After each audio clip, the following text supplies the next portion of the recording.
नमस्कार विद्यार्थी मित्रांनो, MPSC एड्युकेटर यूट्यूब चॅनलमध्ये तुमचं स्वागत आहे. 17 आणि 18 ऑगस्ट 2026च्या लोकसत्ता न्यूजपेपरमध्ये आलेले महत्त्वाचे करंट अफेअर्स प्रश्नांच्या स्वरूपात आता आपण बघणार आहोत. तत्पूर्वी व्हिडिओला लाईक आणि चॅनलला सबस्क्राईब करा आणि नवीन असाल तर चॅनलला सबस्क्राईब करून बेल आयकॉनसुद्धा दाबायला विसरू नका. चला तर मग आजच्या पहिल्या प्रश्नाला सुरुवात करूया. पहिला प्रश्न आहे, हिंदू हृदय सम्राट बाळासाहेब ठाकरे मराठी भाषा पाठ्यक्रम अभियान खालीलपैकी कोणाच्या संयुक्त विद्यमाने राबवले जात आहे?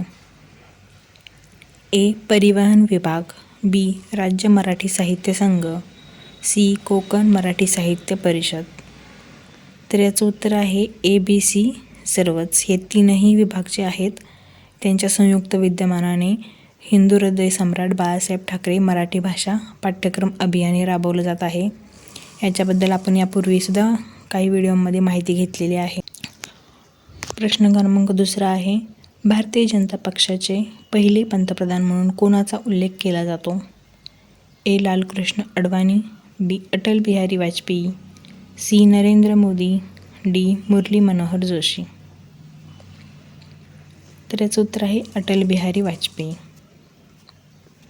पुढचा प्रश्न आहे प्रश्न क्रमांक 3, छत्रपती शिवाजी महाराजांच्या आग्र्याहून झालेल्या ऐतिहासिक सुटकेच्या स्मरणार्थ शिवचातुर्य दिन केव्हा साजरा करण्यात आला? यावर्षी पहिल्यांदाच हा दिवस साजरा करण्यात आलेला आहे.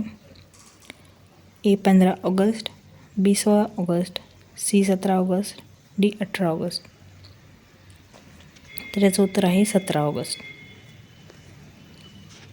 प्रश्न क्रमांक 4, संयुक्त अरब अमिराती म्हणजेच UAE स्काय डायव्हर्सने विमानातून किती हजार फुटांवरून उडी मारून गिनीज विश्वविक्रम नोंदवलेला आहे? ए. 10,000 फूट, बी. 12,000 फूट, सी. 13,000 फूट, डी. 15,000 फूट. याचं उत्तर आहे 13,000 फूट. प्रश्न क्रमांक 5, संयुक्त अरब अमिरातीत 13,000 फुटांवरून उडी मारून गिनीज विश्वविक्रम करणाऱ्या स्काय डायव्हरची संख्या एकूण किती होती?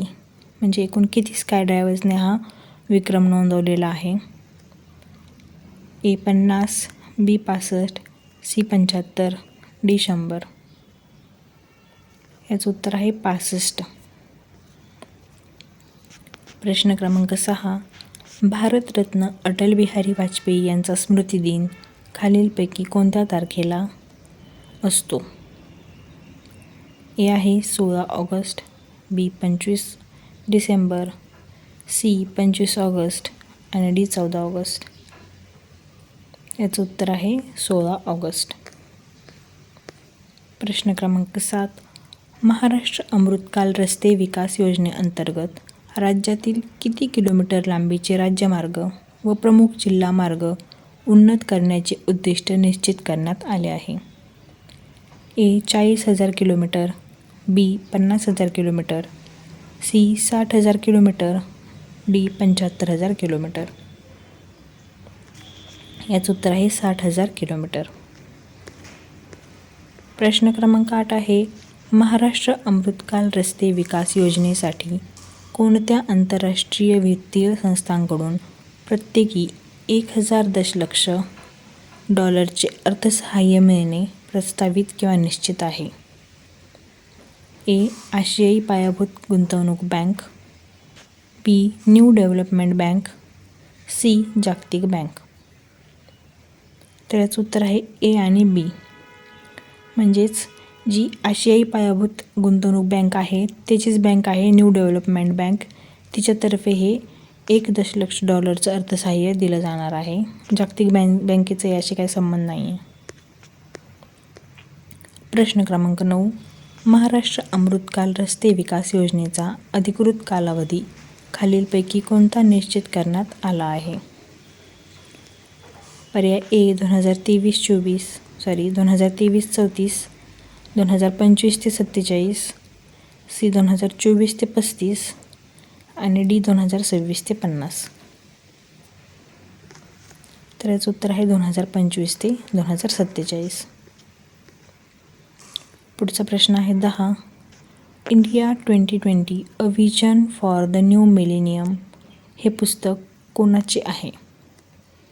ए. Doctor APJ Abdul Kalam, B. Narendra Modi, C. Manmohan Singh, D. C. Rangarajan. तर याचं उत्तर आहे डॉक्टर APJ अब्दुल कलाम.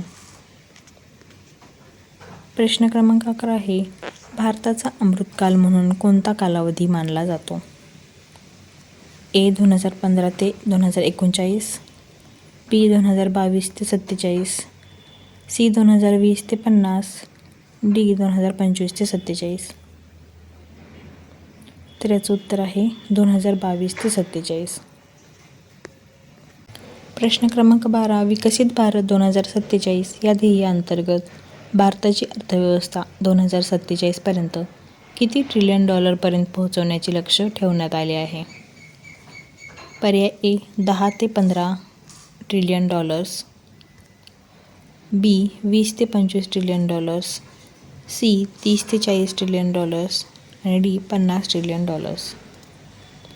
तर याचं उत्तर आहे 30 ते 40 ट्रिलियन डॉलर्स. पुढचा प्रश्न क्रमांक 13 आहे, भारताने कोणत्या वर्षापर्यंत नेट झिरो कार्बन उत्सर्जनाचे उद्दिष्ट निश्चित केले आहे? ए. 2047, बी. 2050, सी. 2060, डी. 2070. तर याचं उत्तर आहे 2070. पुढचा प्रश्न क्रमांक 14, योग्य विधाने ओळखा. ए. विधान आहे, व्हिजन 2020 ही संकल्पना डॉक्टर APJ अब्दुल कलाम यांची आहे.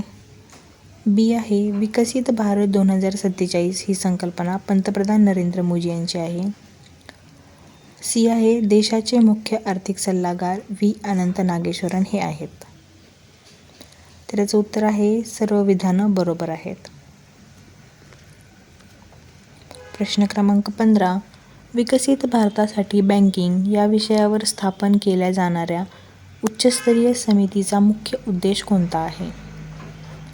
ए. बँक घोटाळ्यांची चौकशी करणे, बी. बँकिंग क्षेत्राचा सर्वसमावेशक आढावा घेणे आणि आर्थिक विकासाच्या पुढील टप्प्यांशी सुसंगत करणे, सी. सर्व खाजगी बँकांचे राष्ट्रीयकरण करणे, डी. नवीन डिजिटल चलने बंद करणे. तर याचं उत्तर आहे बी. बँकिंग क्षेत्राचा सर्वसमावेशक आढावा घेणे आणि आर्थिक विकासाच्या पुढील टप्प्याशी सुसंगत करणे. तर हे होते आजचे प्रश्न.